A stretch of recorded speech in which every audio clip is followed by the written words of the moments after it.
funny is funny, right? Yeah. So there's various ways to get to funny, but funny is funny. Yeah, I always think like whatever you involuntarily laugh at is the funniest thing Yeah, because you're laughing before you had the chance to think, right? So that yeah. means it's actually purely funny. And it doesn't matter then like what it is, you can think about it and pontificate on it later. But that is the funny, Yeah, and when you often can it's the laugh at those unexpected. things. I mean, just this morning I was reading, Nick Dixon shared a clip from Headliners last night in which they were discussing essentially a 16 stone man who identifies as a woman wrestling or judo or fighting women, young girls. And Leo Kerr said, you have a right to transition, you have a right to identify as you do, but you don't have a right to punch 12-year-old girls in the face. And I wasn't expecting that last line, and it just made me laugh. And the best thing you can do is I maybe do the turn same. around what someone said and use it against them, or just be Yeah, kind to them and say, look, do you know yeah, what? I don't have any ill feeling towards you. You've made a yeah, decision about me because you've yeah, seen me on GB News, or my view is on the wrong side of your yeah, history. But you've never got to know me. You don't know the first thing about me. yeah. So you can't make that judgment. So it's ridiculous and unreal to me. Yeah, I mean I would say that's the best tactic because like I was saying that yesterday as well. Like you don't have to have the social skills of a feral cat to be on social media. Like you can choose to be normal. Yeah, You you can can. disagree normally. Well, this is the thing, isn't it? You could choose to be anything you like. Yeah, And imagine having the choice of being anything you could possibly that's be important. and still Yeah, choosing to be a dick. yeah, And exactly. so, That tells me that dick is living inside of you. It needs an outlet. which is also banned in Pakistan. Yeah, exactly. The only diversity I'm interested in is the diversity of somebody's comedy. So whether that's male, female, race, whatever it might be, I'm not going to need a black one, a brown one, a white one, a girl one, a boy one. I never think of that. I think right, this is. I'll probably start with the headliner and say this is going to be the headliner for the show, and then I'll try and match in terms of diversity of style to curate the show. So I'm not driven at all by what I see, other than if I think they're funny, or if I think the audience will think they're funny, or if collectively previous audiences have told me that they're funny. Uh, So um, Spoken like a true bigot. But yeah, go on. yes, exactly. Yeah, I mean, well, this is it. You're supposed, in many ways, you're supposed to, but I think that's Yeah. very niche. I think that I think if Mm. you, I think it's very niche to say you must have those things, and That's Yeah. why I find like mm, that we have become so intolerant with our tolerance that we are reducing people like comedians to be political commentators or social commentators while they're on stage trying to be funny. yeah, and there's only one judge, and that's the Mm. audience. Yeah, And at these gigs, at these gigs that are being recorded at Chappelle and Gervais level, there's 10,000 people in those yeah, audiences, yeah, and they're laughing. So that's a clear indication that to at least those 10% of people, this is very funny. And the only problem I really have with that is when people say they're wrong. The hmm, comedian's wrong, the audience is wrong, yeah. and this is what's. I mean, the idea behind that is the idea of controlling speech, of course.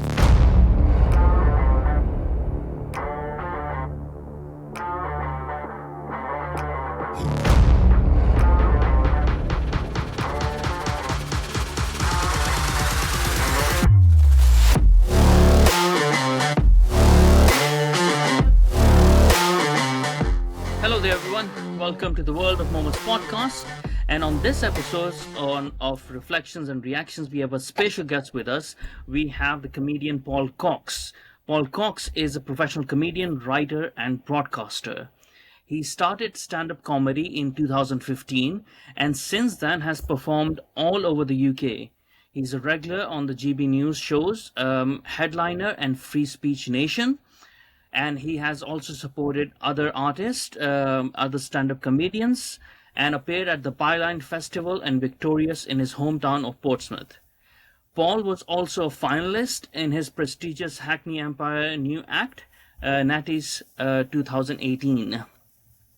Paul is also the founder and host of Epic Comedy, which has over 20 venues across Hampshire, West Sussex, Dorset, and Berkshire. And according to further information about Epic Comedy is, if you are a GB News listening, Brexit supporting, far right bigot, that's the best place for you to be there, because you can freely use the N word as much as you want. And now, That is not true at and now, all.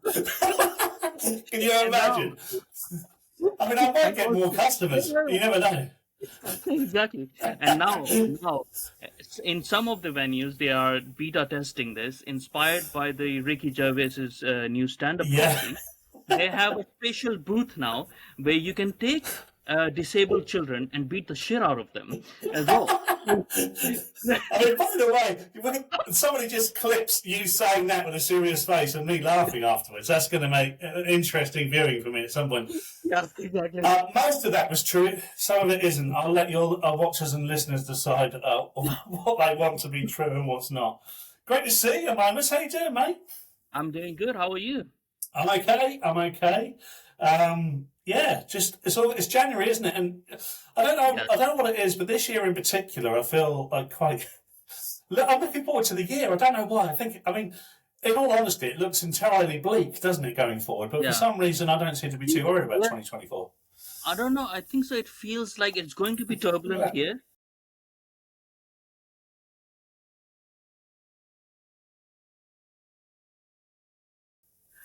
It's going to be a turbulent year, but at the same time, there's some sort of changes are going to happen, which is going to be good for 2005. That's what I feel like, and I hope like those turbulences are not as shaky as they're looking to be.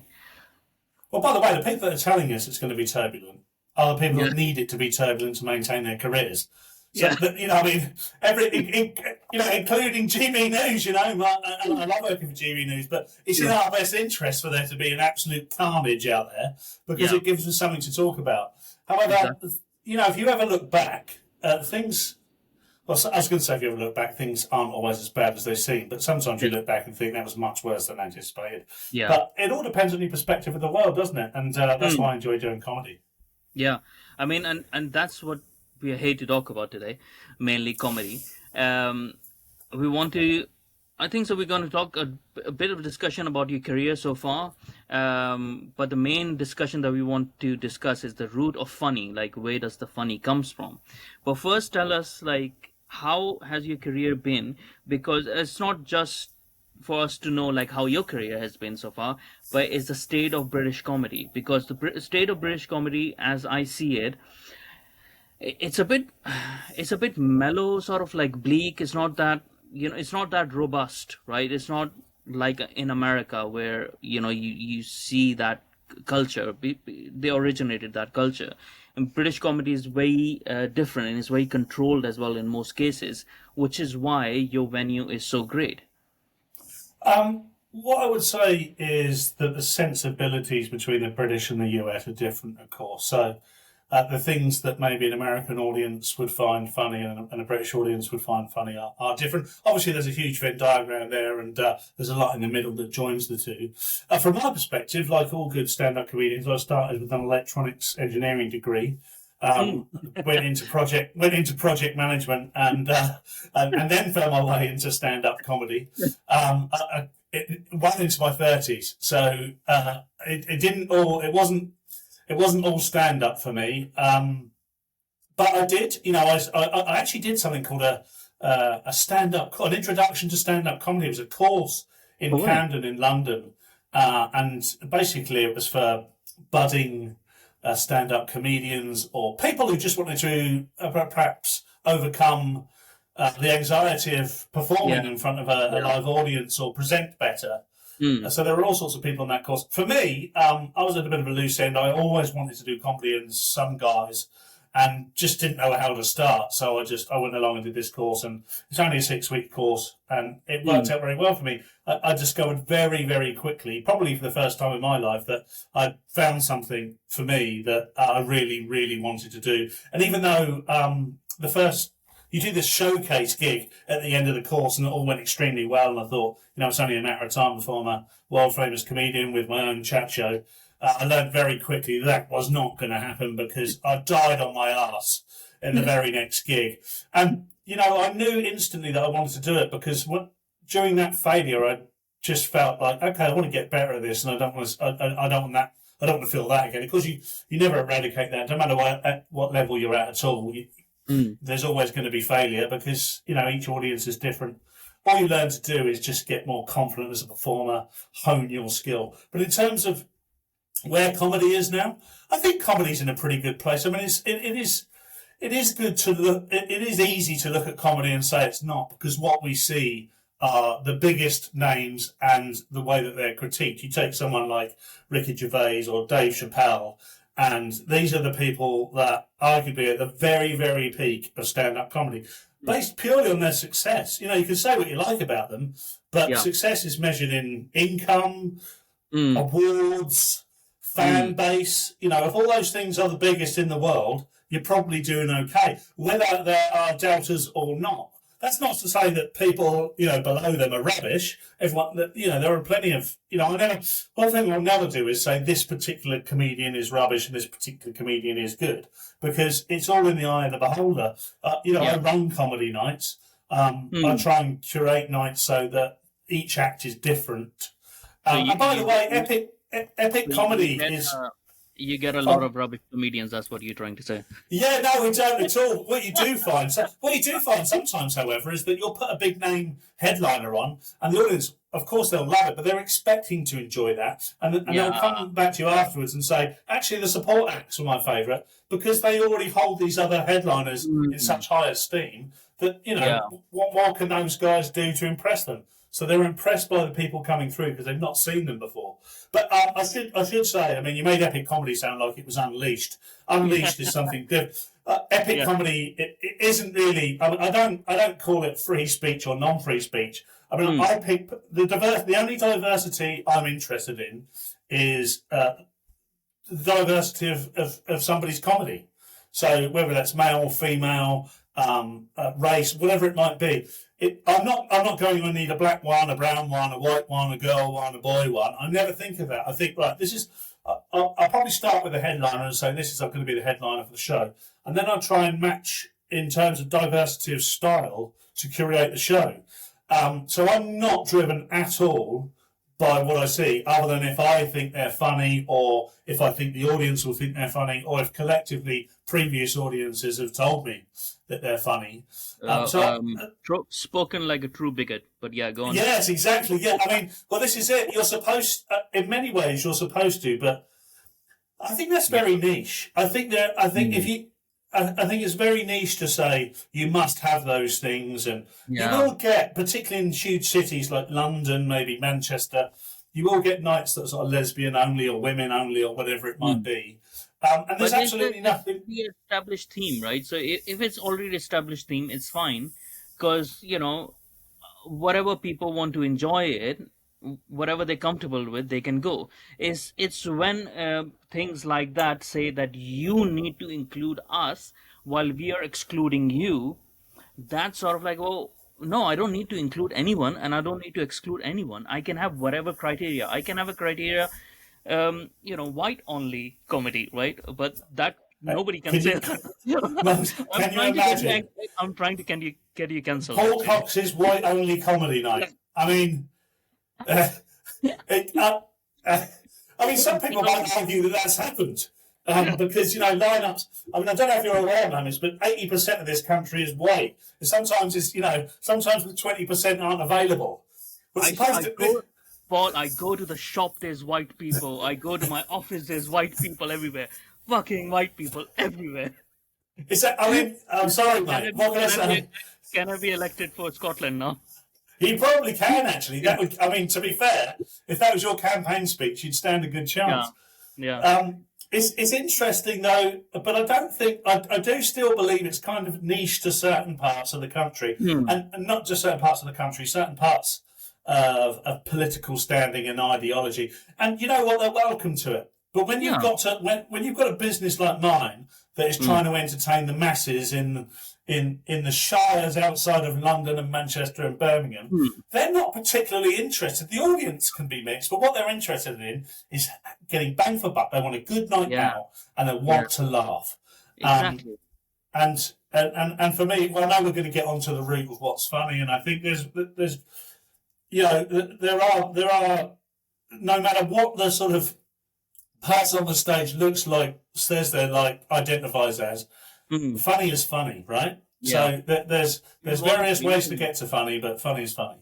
Yeah, I always think like whatever you involuntarily laugh at is the funniest thing. Because you're laughing before you had the chance to think, right? So that Yeah. means it's actually purely funny. And it doesn't matter then like what it is, you can think about it and pontificate on it later. But that is the funny, Yeah, and when you often can it's the laugh at those unexpected. things. I mean, just this morning I was reading, Nick Dixon shared a clip from Headliners last night in which they were discussing essentially a 16-stone man who identifies as a woman wrestling or judo or fighting women, young girls. And Leo Kerr said, you have a right to transition, you have a right to identify as you do, but you don't have a right to punch 12-year-old girls in the face. And I wasn't expecting that last line, and it just made me laugh. Yeah. I just found myself laughing out loud at a Yeah. 12-year-old girl being punched in the face. If you want to look at that joke that way, that's Yeah. not the joke. Yeah. Ricky Gervais is very Like good at pointing this out. right? Yeah.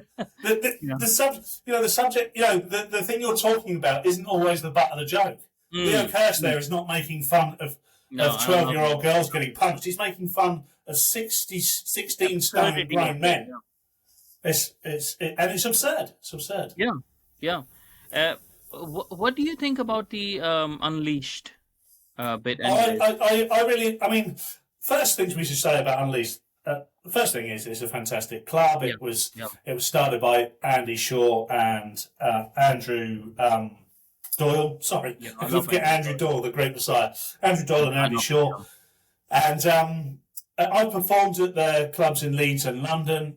The second thing I will say, and I had a great time, by the way, really, really fantastic time, and you get a lot of sort of headliners or Free Speech Nation fans coming along, which is always really nice to meet those. But the fact that it needs to be there is a sad indictment of where we find ourselves The thing, yeah. in society at the moment and politically.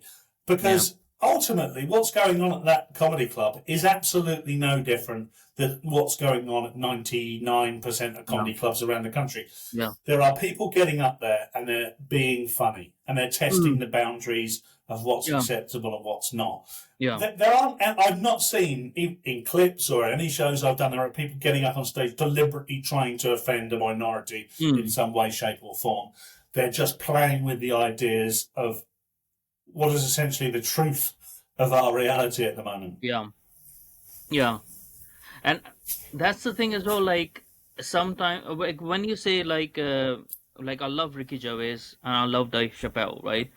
But they're having, it seems also that they're having to do certain material because of what they're seeing future comedians being restricted for, right? So they have to do this sort of like a bit preachy sort of comedy rather than being just just being funny, right? So people like who are just being funny, like the American comedians like Shane Gillis or Mark Normand, they're just being funny, right? Because people like Dave Chappelle and Ricky Gervais have to preach so that these people can exist and other future comedians can exist.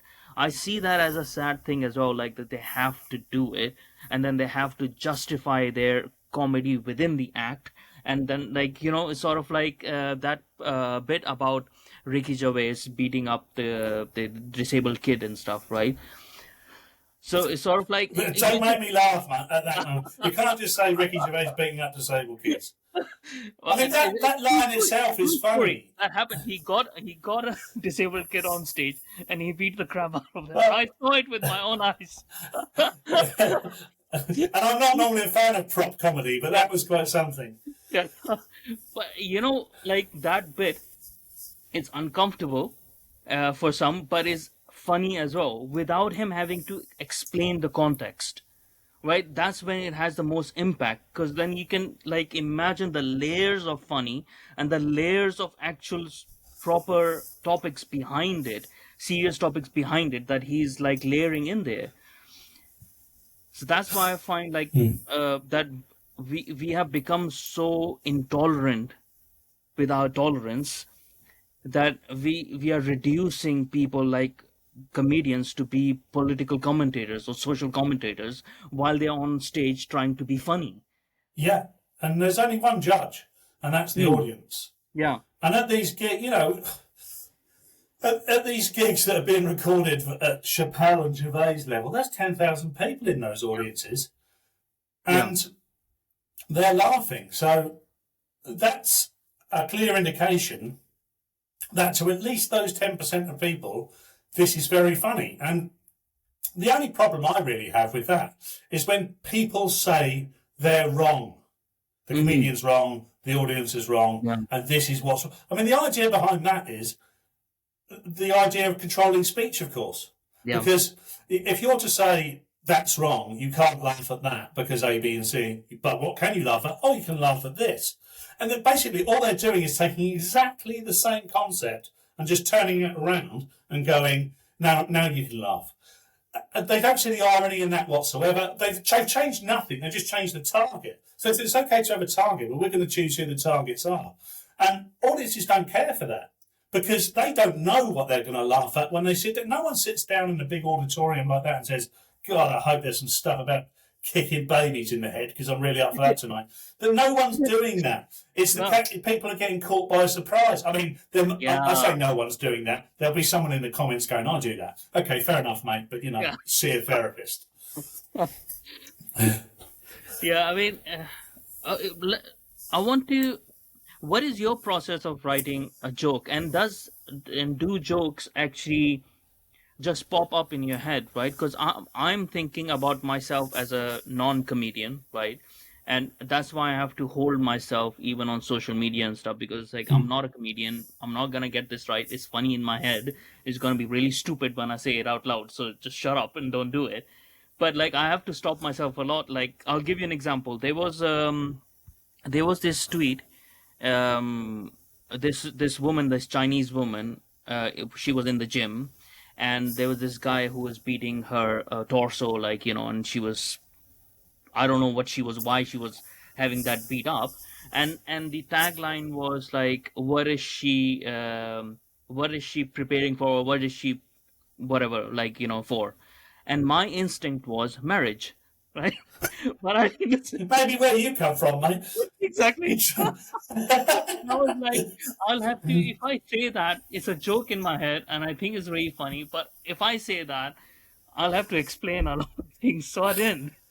Well, actually, right, here we go, okay, so one of the things, so park that thought for a moment, because I don't think that's totally deranged at all. I'll tell you why, because one of the things I look at straight away is truth and the absurdity of truth. So if I say that joke, it probably does seem weird because there isn't an association necessarily with people from my background beating their wives up instantly. And that's not to say that white people don't beat their wives up. Sadly, it's true that they do. But there is this misconception that all Pakistani men, Muslim men, are likely to beat their wives up. Yeah. So straight away, is saying it from your perspective, that you've layered the joke. And okay, it's a bit route one, it's a bit crude, but I think it could be funny. I think there are ways of making that funny because the process of me writing is not too different to the way you described. I'll probably put a joke of some kind up on Twitter every day. Nearly every single one of those jokes comes from me reading what's trending and the thought that instantly pops into my head. So I look at a couple of things straight away. I look at what the truth is, so maybe the truth's being hidden. What could the truth be? The absurdity of that truth, and then most importantly, I think the relatability. So just because something's funny in your head, it could well be funny to you and 7 other people. But ideally, you're trying to appeal to more than 7 other people. So you look at the relatability. 7 people is a big crowd for me. Yeah, well, fair enough. But the other thing, of course, is people expect me to be funny. So Yeah, over yeah. the years, that's been built up to a point where when people look at me, they expect me to be being funny. So they're not going, "Oh, that's a bit weird." They're going, "Oh, he's being funny." Whereas if Yeah, you say it, if you've got 99 serious political tweets, yeah. and then your 100th one is you making a joke about beating your wife up, people are not going to instantly see that as a joke. This is why I stopped myself. Because I was like, because in my head, like how I am saying things on Twitter and stuff like that, it is me, is a part of me, but I'm not putting my silliness out there that much, which is 99% of me. I'm 99% of the time, I'm outrageously silly to my friends and stuff, and Of I course. like making, like, myself into a fool. But people outside don't know that. And that's why my wife also tells me, control yourself when you're out there. Because, people have weird ideas about me. Well, and do you know what? It's a really key thing, whether we like it or not. Well, I learned this very early on in stand-up comedy, Mm, live comedy, is the audience perceive you a certain way. So mm, in my stand-up, I used to make a lot of references about class and coming from a council state mm, and being working class and then aspirational middle class and the difference mm, between meeting middle class and working class people. When I'm mm, talking about working class, I used to have a standard 9 to 5 job as a project manager. I'd wear a suit and a tie, and I'd turn up to a stand-up gig after the office job I would take the tie off, but have a suit and a shirt on, and I would then talk about my life as this, sort of underprivileged character in a shirt and tie, and people, that's not what they expect to see. They probably yeah. expect to see me in a tracksuit or whatever. So you have to. A great tracking. Well, exactly. So you really do have, if you're setting yourself up to something, you have to sort of second guess what the audience would expect. The audience are only going to accept certain things from Mm, what's looking back at them. It doesn't yeah. matter, it doesn't matter how good your jokes are sometimes. If I start telling jokes about Pakistani women or Pakistani men, Yeah. it's just not, It just doesn't relate. Yeah. well, maybe it does. Even if you thought that's incredibly relatable, you can think, but I why mean, is he saying it? What's his unless, motive? unless you're talking about bashing Pakis, then it would relate, I right? don't know. That is not just for your just for no. I'm just going to say no. I was going to try and explain that then. No, I wouldn't say that. You're more than welcome to respect free speech. Well done, but not me. See, these intrusive thoughts then. I can't control. Absolutely not. I want no part of this. Even though I'm on TV News, I want no part of what you're. This trap is not something I'm falling into, Linus. By the end of this, you will get cancelled. Yeah, well, maybe. I don't know. Problem getting cancelled for something I meant to say. Yeah. You can get cancelled for anything these days. Oh, Can't you you? certainly can. You've got Yeah. to be very careful. Yeah. I think there's a bit of a superpower to being a comedian, actually. Um, Mm, not to mm, mm, oversell it, but the yeah. idea, I can probably get away on social media at least with saying things that you can't Yeah. because it's expected of me. And of course, that's the first thing someone trolling me will say. They'll say, comedian in inverted commas, or you think that's funny. And the irony of that is they'll say that on a post that's got 275 likes. And it's like, Mm, well, mate, I did think it was funny, but so do these 300 other people, and obviously you're complaining about that. It yeah. doesn't. I mean, I can only speak for me, but that does not bash my ego whatsoever when someone says you're not funny, because of course you know that not everybody's going to think you're funny. That's not the No. if my aim was trying to win every single of the Yeah. 8 billion people on Earth over, You then fail. I'm failing. Yeah. I mean, it just can't happen. Like, I don't understand why people think, like, we are not robots. Like, we are not alike. Everyone likes very different things. Even in my household, what I find funny is what my wife won't find funny. And that's probably because of gender, but also because she's Polish and they don't know funny anyways. But, that sort of happens. No, they don't. Right? They are very serious people. They don't understand laughter. I always joke about, like, Polish people having an upside down smile. They call it a frown, I think. Oh, I don't know if that's true or not because I don't have enough experience. But I do. so you're talking from it's lived 12 experience, years so it of must it. be true. Yeah, 12 years of experience. My lived experience. Or maybe, just maybe, she just doesn't find you funny, mate. Maybe she just. I mean, she clearly loves you, and there's lots of good she sees in you, but she didn't Yeah. marry you for your comedic skills. I know. I should divorce her, right? No, no, you should. She could be watching Find this. me I don't. funny. In my culture, if people don't find me funny, they get fired. So shall you. Well, good luck with that, mate. I shall replace you with a second wife. Maybe you can do that, mate. But then you've given up Islam, haven't you? Yeah. Let's not make this interview about you. I can still dip back for some benefits, can't I? Yeah, you can do a hybrid sort of situation Yeah. going on there, can't you? Exactly. No, I'm sure. Yeah. I can be an Andrew Tate, can't I? Well, again, that is not my advice.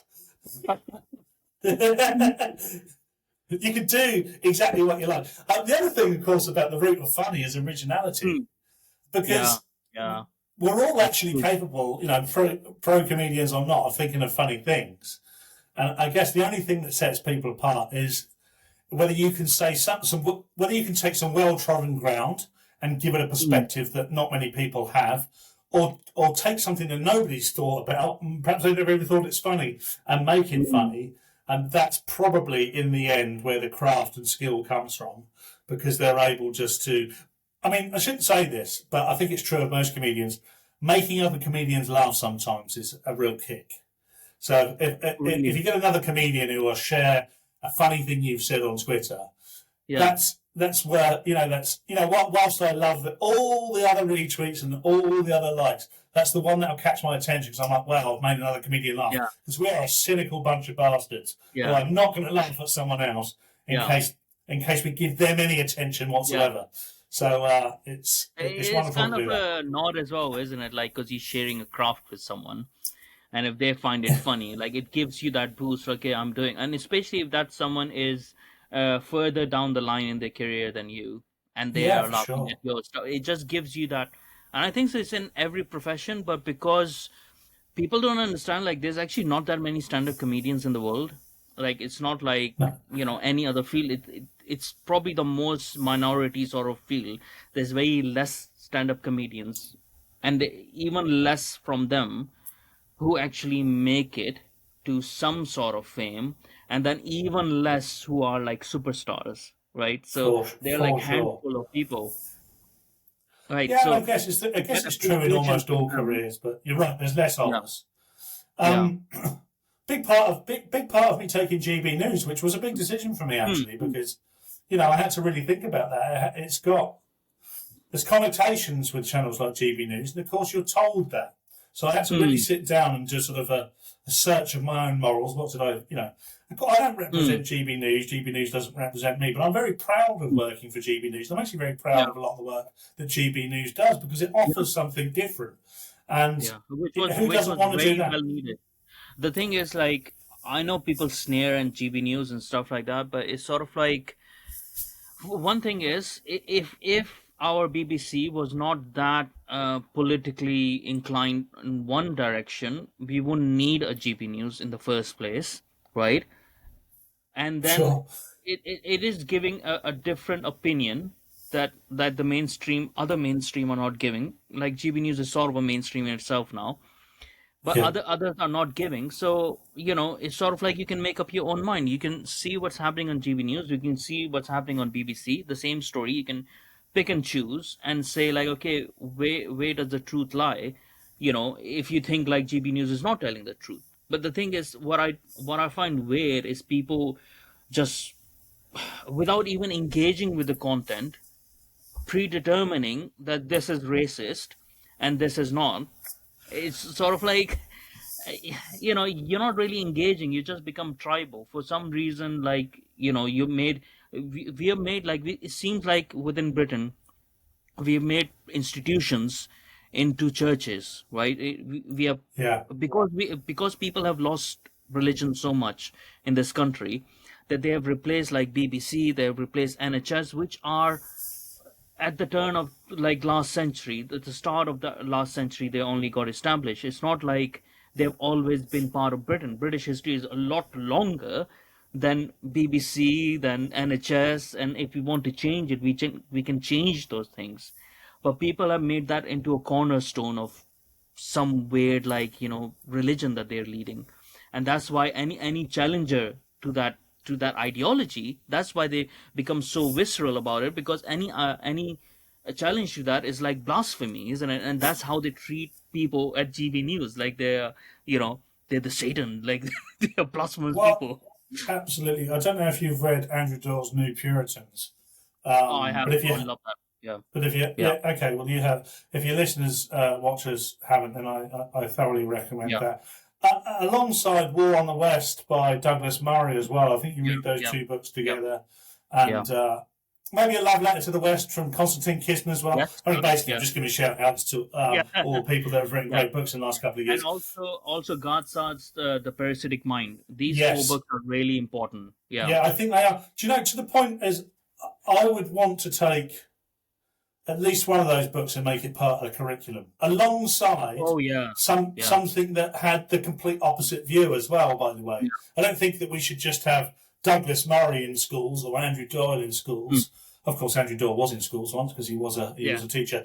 Yeah. But we should have it alongside something else as well, just so kids come out with a more balanced view and they can Yeah. make their own decisions up and can Well, be I think told so. that Like Paul, I think so. At this point, we need teachers to have that teachers to have that knowledge rather than the students, because they yeah. are the ones who are brainwashing, indoctrinating kids, and kids are more Yes. likely to read Andrew Doyle than their teachers. That's the problem that we're having. Yeah, I'm sure you're right there because only because it's Pavlovian, isn't it? That if they say the right thing, they're Mm, rewarded. If they think or say the wrong thing, they're not. mm, And in the end, whether they believe it or not, they behave a certain way, or you just get tons and tons of teachers who think the same way, or whatever it might be. Because actually, when you have private conversations with most people about these things, mm. most people actually think the same. You do come across the occasional person who does have very zealoted, strong views in one direction or another, but Mm, most people are fairly grounded, or they don't understand, but what they know is what's common and what makes sense to mm. them. So you've just got a bunch of people that are pretending to, they're woke for pay. That's what they Yeah, are, yeah. because that's the control you've got over people. Mm. That's why Dave It, Chappelle and Ricky Gervais can say what they want, because they don't need to. yeah. They don't need to earn any more I money. mean, and that's why I was saying, like, at the same time, sometimes when I watch their comedy, I'm like, I love both of them, and like other people like them as well. But it's sometimes like, I'm watching comedy to get away from those things, right? Like, for me, right? Not from the normal people, like from, I'm not saying I'm special, but like other people who are not, might be special in their head, but not the people like who are not constantly engaged in political stuff or social commentary and stuff like that. For them, this is like a lot more funny, I think, than someone like me, because like I know where the joke is going, because it's been played out so much, and I agree Yeah. with you so much that, like, I know where the joke is going, and I just want to laugh at something silly, something unrelated, something like from your story. That's why I like Shane Gillis when he does that act about his family member having Down syndrome. Right? It's funny because it's completely out of political sphere, and then like, or Mark Norman would like do some comedy bit and stuff which is not that related to politics or stuff like that. No, So of course it's there sort are of like there are filler. many left-leaning comics who don't do That's political the thing. views that Yeah. are very funny. And what Mm, happens occasionally, I mean, take James Acaster for instance, who comes in mm, for a bit of stick whenever Ricky Gervais gets a mega performing special, yeah. because he's kind of made Ricky the butt of one or two of his jokes, and Yeah. he's thoroughly entitled to do that. But Yeah. if you took that joke out of that hour, you Yeah. probably wouldn't know which way James leant. Yeah. And a lot of that material is kind of surreal and very funny. Yeah. I think you should go into any form of art just with an open mind and then make your mind up afterwards. sometimes whether you agree with the politics or not, it's too confronting, and you just as well as doing stand-up comedy, I host a lot of comedy shows as well, and so I'm speaking to the audience a lot. And if you go anywhere near anything political, they clam up. They clam up. It doesn't just because they just say, "Oh, we know this could make others feel awkward, or this makes me feel awkward, or whatever." So it's not always the best ground to be on. You have to be very skilled to be able to do it. Very skilled to be able to do it. Yeah, but at the same time, like, I find funny when it's awkward as well. Like, when it's the most awkward that you can get people, I find it funny because I like watching them squirm, right? So it's sort of like they're being uncomfortable. It's You're like, a sadist. I'm making you think, aren't I? That sort of a thing as well. Like, it's funny, and there's a reason why I don't think the people realize there's a reason why I chose the name Momus, because Momus is not my birth name, it's my pseudonym, and Momus is the Greek god of mockery and critique, right? Of art. Really? I didn't know that. I didn't look it up because you're brown and you had a weird sounding name. I just respected it immediately and thought I'm not gonna question. I'm not gonna look it up. That would just be racist. There we have it, the real Paul Cox, the racist. There he is. That's why I'm here. In the end, got it out of him. Exposed. Another one exposed. Yeah. Now it's a Greek name. I think so. They pronounce it as Momos or something. Like, I'm using the name and I'm not even pronouncing it properly. But the actual thing is, like, it's a god of mockery and critique, and, like, it's sort of like someone who pokes at the authority, and he is sort of like the god of for comedians and stuff, because that's what comedians do. They go against the establishment. They make people laugh. That's why we used to have jesters in the king's court, which was a huge move by the king, which people don't appreciate, like a monarch saying, like, yeah, I need a jester. And for them to philosophically realize that I need someone to mock me or to go against me, but not be serious about it, so I can take it seriously, but other people can disregard it, so that it's not a critique of me by other people. Well, it's so important, and this is why I get a bit agitated sometimes when people try to police comedies. Like, either on left or on right, whatever your comedy is, you should be able to say your mind and let the audience decide. If you're being a jerk, for the reason of just being a jerk, then people will not listen to you, and if you're not being funny and stuff like that. And this is, I don't like those lefty comedians, because, again, I know where their joke is going. I know that they are, why they're doing it. Some of them have become just mouthpieces. Well, it goes against the whole jester thing. You talk about jester's always a great point of reference, and of course, the jesters will also used to tell the king or queen bad news as well, because they just wouldn't hear it from anybody else. They'd trust the jester. But I think it's either Graham Linehan or Nick Dixon. I don't know quite who said it first, but they seem to have coined a phrase in the last 6 months of regime comedian. And take that as you will, I mean, mainstream, whatever. And what they're trying to say there, and it's absolutely true, is that if you're totally in agreement with authority and the established authority, it's very difficult to be a jester. Because we don't know if you're telling the truth or not. You might think that you might not think that, but we don't know if you do or not, because it's totally aligned with what everybody's being told to say and think. So I don't think, that doesn't mean you're not a comedian, because being a comedian can be funny, but you're certainly not questioning enough, and I would say your critical thinking isn't strong enough. Because you imagine it doesn't matter who you are, if you're a sovereign individual, surely you don't agree with 100% of things you're always told. So, like some subservient sex slave, you will just do, and you're like, oh yes, please, sir, let me suck on your nipple, or whatever. I don't know how it works. I'm not au fait, manners, but I'm always suspicious of that, because I get it. I just think it's like capitalism, which I have no issue whatsoever. But you know full well, if you can, and let's not undermine any of this, if you can tick a number of boxes, whatever they might be, and say all the right things, your path to success, or what's perceived as success, is a much smoother path. Yeah. You will have to fight it out with other people who do the same, but it's a much smoother path. For instance, going on to GB News, that does restrict me from doing a whole bunch of other things, whether people would admit it or not. You're not likely to find me on a mainstream BBC, Sky, or ITV programme anytime soon, because the producers of that programme are so, where has he been before?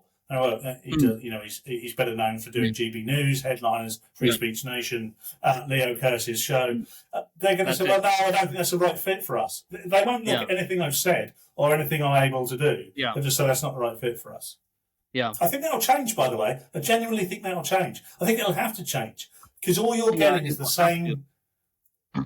same thing fed to you, whether you like it or not, whether you find it delicious. Eventually, you just go, no more. What else is in the fridge? Tell you what else is in the fridge? This man. I'm always in the fridge. Yeah. The thing as well is that they are making, and this has been happening for a while, and I think so the audience is noticing it, not just with comedy, with the whole of the art industry. They have made art into a job. They made artists into a job, right? And then they have seen, it's like an office job or something. And then there's a way of how to perform this job. Oh yeah, you critique this person only, you say this thing only, and that's how you get famous. For a while it was working because there was more emphasis on stand-up comedy or something, so people were just trying to take everyone in. But now I think so people are noticing it, who are the actual artists and who are the very polished people who are just doing the job, right? And that's not just within comedy, that's within the art industry as well, when you can see like complete shit paintings, being put out there in like whatever the exhibitions and stuff, and you can see like there's no risk taking in this. The only there's nothing that you're doing that you're going against the grain. You made it into a job, right? And you have a pattern, like especially in Britain, do a few funny bits, agree with the establishment, they'll put you on BBC panel, one of their stupid little quiz shows, sort of a thing, and you'll go on there, and then you will have 20 years of doing that on your CV, and you'll call yourself a established comedian or whatever, right? It's not about like actually doing stand-up comedy, making really risky jokes and stuff, trying to fraud things. They just made it into a job. That's how I see it. Yeah, of course, and I'm not saying like everyone who goes on the panel shows is shit, but it's sort of like who is going on there with what is the route that they have taken to go on there. Was that their goal, or that happens to be an opportunity, right? Like with you are on GB News, but that wasn't your goal. That happens to be because you were good at something else. You were given an opportunity to do something else as well. It's a huge difference. Yeah, I agree. And to back, whether I agree or don't agree, to back that up, take Mock the Week, which is no longer on BBC. It was canned a year or two ago.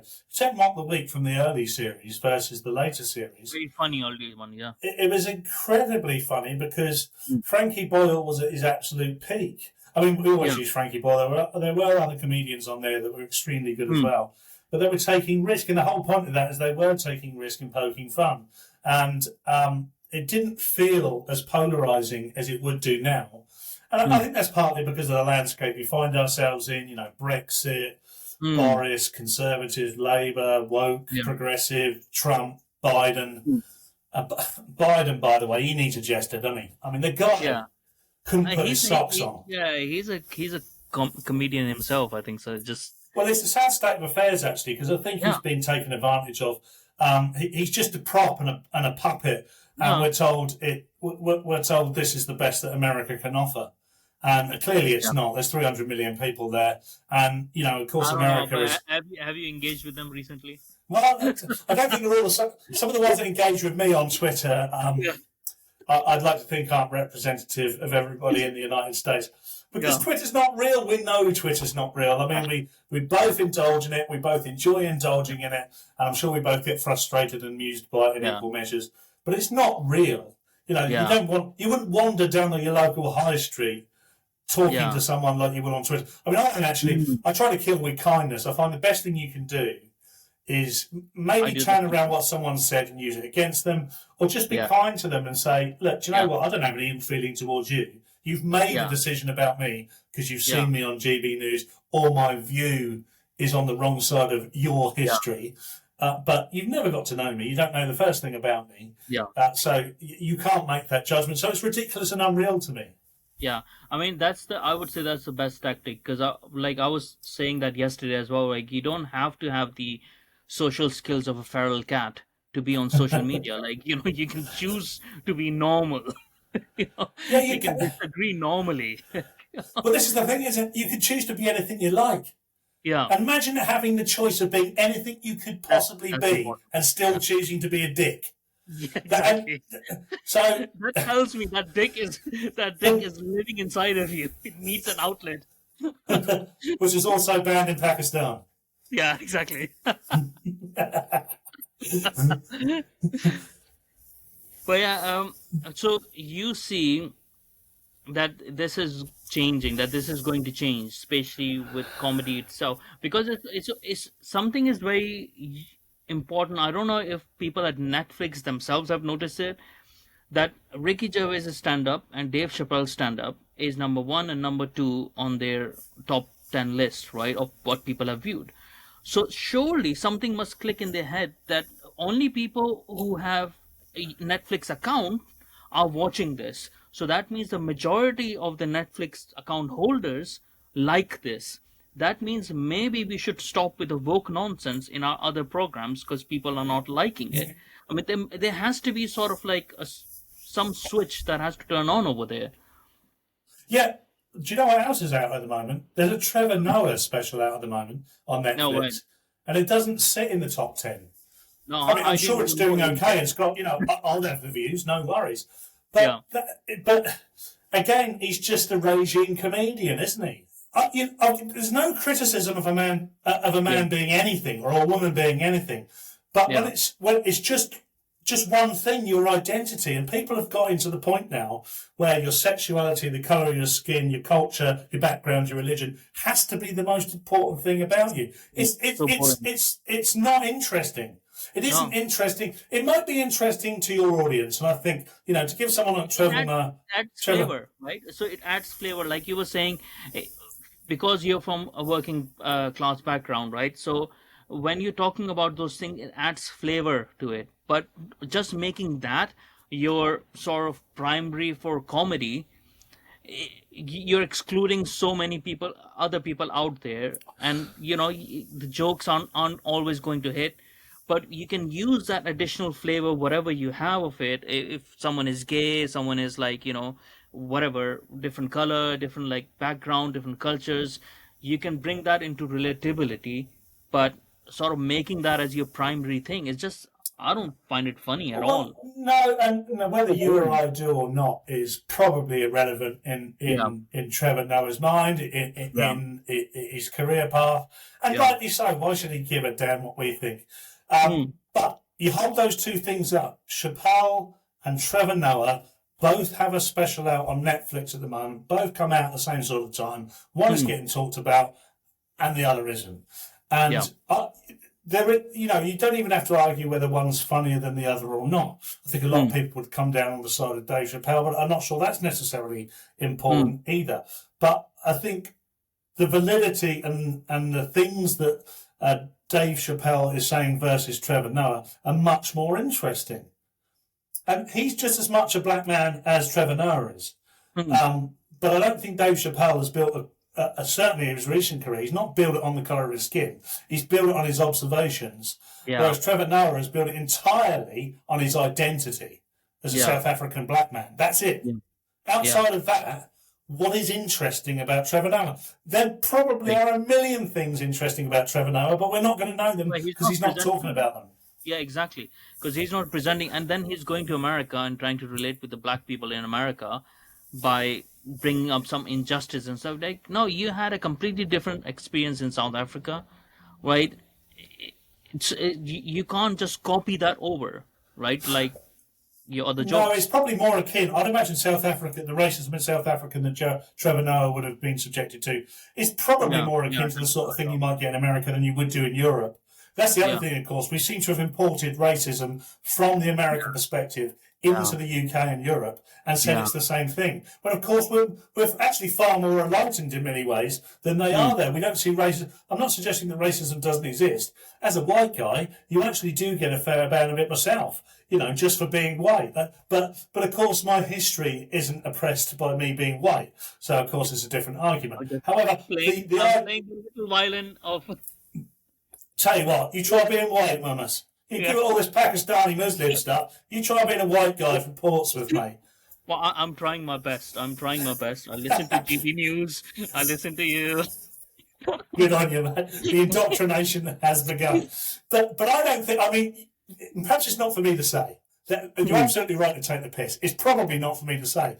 But how No, much it is racism like have you how much racism have you been subjected to in this country? It'd be interesting to know. Maybe I'm I completely wrong. okay. I would say I've been here since 2010, right? I do not remember. I've not. There isn't a clear case where I have. I lived in Harlow for 6 months, but that's a Harlow problem, right? So I got beaten up over there, just Oh, coming back wow. from work and stuff. But I'm not sure if that was racially sort of motivated. There were white kids, right, who did that.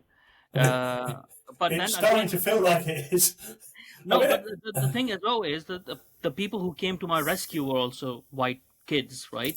So it's sort of like they were just drunk, young kids who were looking for trouble, and they thought, oh, we can beat this guy up for whatever reason they might have. They might have an ingrained racial sort of a thing, but I haven't seen anything like out towards that much because I don't engage with those sort of people anyways, right? Because white I'm not people. in those circles, right? Exactly.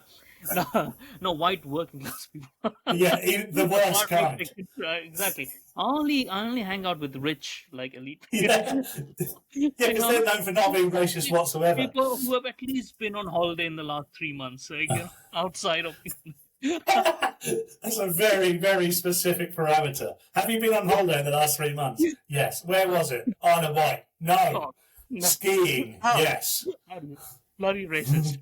But no, it's um, most of my friends are white, actually white British and stuff. But it's not by choice. It's not like I'm Someone's prompting you. There's groups of us going exactly. around saying your friends will be white and you will enjoy it. Yeah, exactly.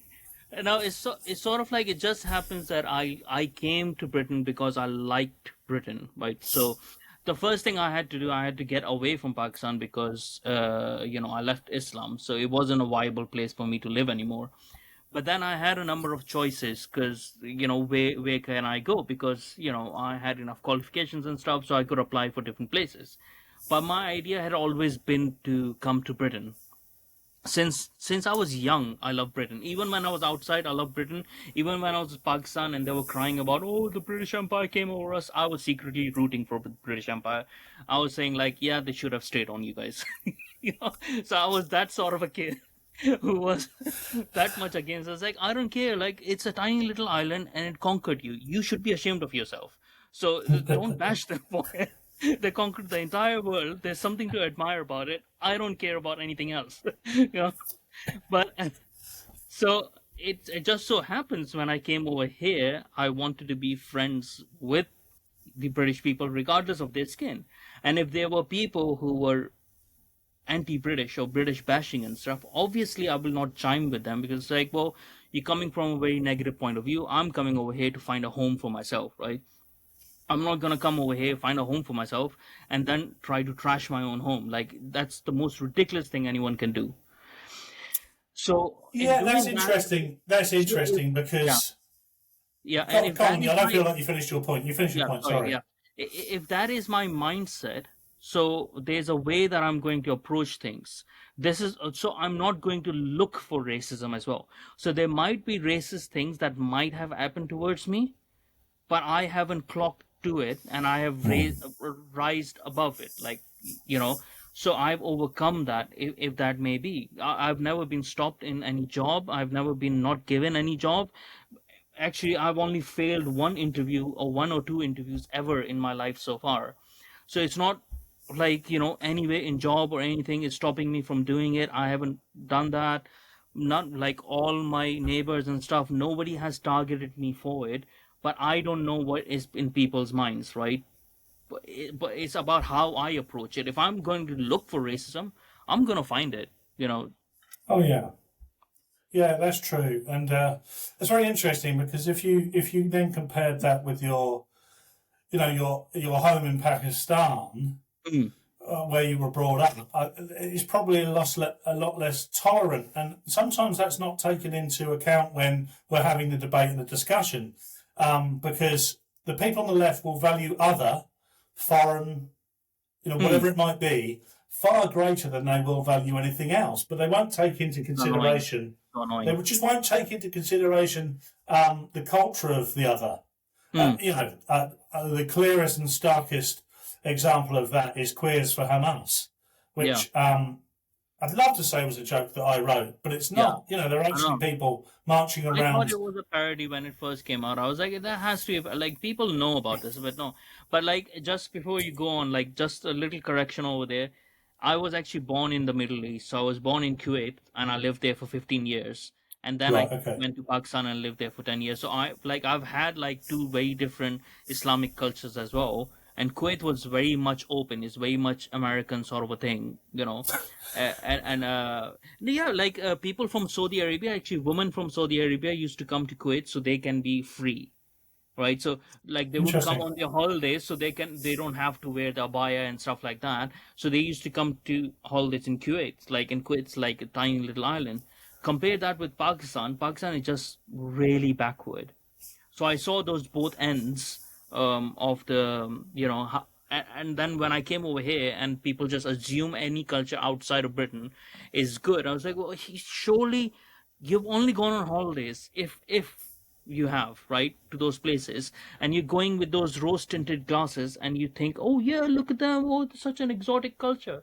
You're not living over there like 24/7. You No, don't it's. know what that exotic culture actually has underlying, you know. I've never seen an example of it that's not performative. So the only Mm, person I've seen that's been non-performative about this in recent times, when we talk about Hamas and Israel and Palestine, is probably Douglas Murray, because he's the only yeah, person I've seen out there yeah. talking Mm, about it and talking about his lived experience out there against people that are sat in nice warm studios mm, in London somewhere who have got a perception of it and are performing to the crowd that they think are watching. mm. Now, I always That's find that extremely interesting. is that not the same thing as making journalism into just a job? Yeah, That well, you of know, course it is, because same we thing don't. as I it. mean, Like, yeah, they made like artist being an artist as a job, comedian as a job, journalist as a job. They just like, oh, I can just research everything from like journalism. These things are not a job; they are an obsession that you get paid for. That's yeah, what it has to be. yeah, it's very interesting view. I think I agree as well. I don't. We would definitely get the best journalism whatever way it comes back at us. We would Mm, definitely get the best journalism if most journalists were as less indoctrinated than they appear to be. Because how can you be? How can you be open? I mm, mean, whether you're reporting for the Daily Mail or the Guardian, mm, how can either of those people be entirely open when they've already got a preconceived idea of the world? And I'm not saying that all journalists of both of those papers aren't. And of course, I've got my views on both of them. But mm. take the Guardian, for instance. A lot of that just seems like student journalism, Yeah. because it's just students that have these views, and of course they are again performative, and they are Mm, again mm. playing to the audience that they think they want to garner. And there is an audience there, but it must be quite small because the Guardian are constantly begging for cash. Yeah. But it's very interesting. Yeah. And coming back to comedy and ending on comedy sort of thing, how do you see the future of comedy in Britain? I sort of see it as a positive, just to let you know, because of the things that you have done with epic comedy, because of what Unleashed are doing, is it's not not really the point that there's like these movements sort of a thing going on, but there's actually venues where comedians are allowed to be comedians regardless, and that is important, that they don't have to just go to the fringe and have a particular point of view to be a comedian, like to be a successful comedian. They can find an audience. So I have a positive aspect. I hope at some point GB News has a very separate thing for, like, start producing stand-up comedy and stuff in Britain, and start, like, streaming it or whatever they want to do, because that would be a good move as well going ahead. I think there's a market for that. I mean, Mm. my chain of comedy clubs and Unleashed and things like that aren't the only people out there that are just giving comedy to the masses. There are loads of other, I could focus it all on me, but it would be disingenuous because I get to perform at a lot of comedy clubs as well. And you don't really come, unless you're in specific clubs, in very specific locations in the major metropolitan cities, there really isn't. The audience, the sensibilities of the audience and the sensitivities of the audience are the holders of success and meritocracy. So I think at the moment British comedy is in a very healthy state. What's probably not in a very healthy state is British televised comedy. Mm-hmm. So what you're seeing on your TV or broadcast to millions of people, other than the people that are watching TV, I don't think is entirely representative of the comedy that's available. Where you've got to go to find that is YouTube, wherever it might be. There are so many huge comedic YouTube channels available in the UK, all over the UK and America, I'm sure, where actually the real success and the real money in comedy is being made. So for me, I think you've only got to lift the drain slightly and you can see that there's a lovely, healthy comedy circuit and community out there. At some point, either television will catch on to that or television will cease to exist. Yeah, and I think so. The lessening of popularity of BBC is actually sort of opening people's mind in Britain as well, that the actual comedy is outside of these places, and even like the sitcoms and stuff, like because BBC has not created anything funny for a very long time. So people can see that the actual funny is outside. If you go on the skits and stuff that people are doing, the comedians are doing on YouTube and stuff, they are far more funny than anything BBC has produced in the past 10 or 20 years. Like, it's just, hopefully that will drive people towards, because that's where I've seen like most of the British comedy these days. You, Leo, or other people, Francis Foster and stuff, like on YouTube clips, and you can see, like, there's actually people over there who are enjoying this. Yeah. So, Yes. yeah. It's not that underground, actually. It's just if you only watch mainstream television to get your entertainment, you are just being fed, a meal of a very certain kind of output. So yeah, I mean, I think so. That's a good point to end our conversation as well, is to let people know, like, go out there, find the comedians. Yeah, Find your absolutely. money, because they're out there everywhere. They really are. They're like infested all over Britain. Oh, you said there weren't many stand-up comedians. There are flipping millions of them, I can tell you. Yeah. Like rats. Yeah, exactly. But yeah, I mean, it was amazing having you on and talking with you. Oh, my pleasure, mate. Thanks for inviting me. Yeah, I mean, it's not every day that I get to talk with a fellow bigot and far right activist. So, yeah. You're very welcome. I mean, I don't know if I have any career left after this, but you're very welcome.